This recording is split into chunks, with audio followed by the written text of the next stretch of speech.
अस्सलामुअलैकुम, आप देख रहे हैं ANY न्यूज नेटवर्क। मैं हूं मोहम्मद एहसन। शकरगढ़ से हमारे सीनियर रिपोर्टर राना नईमजा की रिपोर्ट के मुताबिक पाकिस्तान अवामी तहरीक पूरे पाकिस्तान से भरपूर इलेक्शन लड़ेगी। कारकुनान तैयारी करें, तमाम यूनियन कौंसल्स में तंजीम साजी मुकम्मल की जाए। फैसल कयूम खान एडवोकेट सदर पाकिस्तान अवामी तहरीक ज़िला नारवाल की तहसील शकरगढ़ की तंजीम साजी के मौके पर गुफ्तगू। तफसीलात के मुताबिक शकरगढ़ के मकामी रेस्टोरेंट में तहरीक मिनाजुल कुरान और पाकिस्तान अवामी तहरीक शकरगढ़ की तंजीम साजी के लिए अहम इजलास हुआ, जिसमें कारकुनान की बड़ी तादाद ने शिरकत की। पाकिस्तान अवामी तहरीक PP 47 के लिए सदर Chaudhary Rashid Hussain advocate, general secretary Chaudhary Akram, senior नायब सदर चौधरी आजम मुंतखब हुए। PP 48 में नसरुल्लाह खान सदर, मियाँ आसिफ चांद जनरल सेक्रेटरी मुंतखब हुए।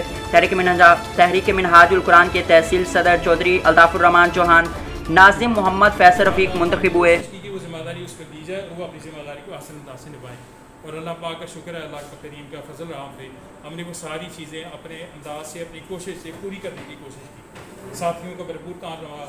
जहाँ पे तो थोड़ी बहुत कमी कोताही या रही या मामला गड़बड़ रहा, वो मैं समझता हूँ कि मेरी कमी और कोताही थी कि मैं वहाँ पे पहुँच नहीं सका या उस चीज़ को हम प्रॉपर तरीके से डील ना कर सके। बाकी अल्हम्दुलिल्लाह काम हमने सारा किया और अल्लाह पाक का शुक्र है कि मरकज़ ने जो टारगेट दिए वो सारे टारगेट हमने अचीव किए। उसमें थोड़ी बहुत कमी पेशी रह सकती है, लेकिन वो अचीव किए। ईद मिलाद नबी के हवाले से इस साल भी हमने एक बस का अरेंजमेंट किया था, लेकिन जब हम जाने लगे तो बस के अलावा हमें मज़ीद कोर्सेज करवानी पड़ी 2, उसके अलावा फिर हमने 2 हाईएस्ट कराए, फिर एक तीसरी हाईएस्ट करवानी पड़ी। जब लोगों को एफर्ट की लोग इतने शामिल हुए कि हमें चीज़ों को बढ़ाना पड़ा। हमारा ख्याल था कि शायद इतना हो, लेकिन साथियों ने एफर्ट की, कोशिश की, तो बहुत ज़्यादा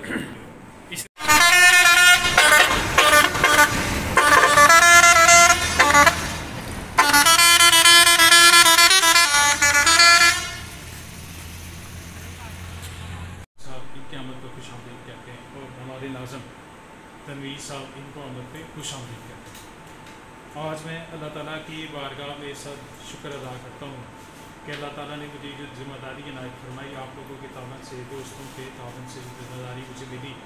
2 साल का दौरानिया मैंने इसको मुकम्मल किया और इस 2 साल के दौरानिए में मेरे साथ जो मेरी टीम थी, मेरे जो कारकुनान थे, कायद के मिशन के जो सिपाही थे, उनका भरपूर और साथियों की कोशिशें नहीं, उनकी मेहरबानी नहीं, मेरे साथ हमने इस शेड्यूल को मुकम्मल किया। आपने बुलेटिन में फिल वक्त इतना, मजीद देखते रहिए ANY न्यूज नेटवर्क।